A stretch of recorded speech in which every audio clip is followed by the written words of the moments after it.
திருச்சி மாவட்ட மத்திய கூட்டுறவு வங்கியில் வாடிக்கையாளர்களின் நகை மற்றும் வைப்புத் தொகை மோசடி செய்யப்பட்டதாக பரவிய தகவலை அடுத்து ஏராளமானோர் திரண்டதால் பரபரப்பு ஏற்பட்டது.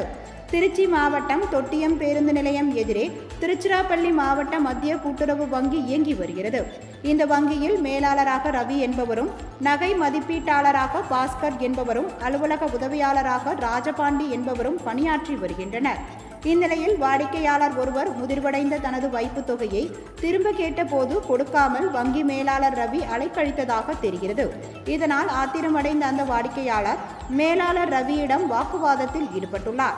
அப்பொழுது வங்கியின் மற்றொரு வாடிக்கையாளர் அடகு வைத்த நகையை திருப்பி கொடுக்காமலும், நகை கடன் கேட்டு வந்திருந்த வேறு ஒரு நபருக்கு நகையை பெற்றுக்கொண்டு கடன் கொடுக்காமலும் இருந்ததும் தெரிய வந்தது. இதனால் சந்தேகமடைந்த வாடிக்கையாளர்களின் வங்கியின் மேலாளர் ரவியிடம் விவரம் கேட்டபோது அவர் முன்னுக்கு பின் முரணாக பேசியுள்ளார்.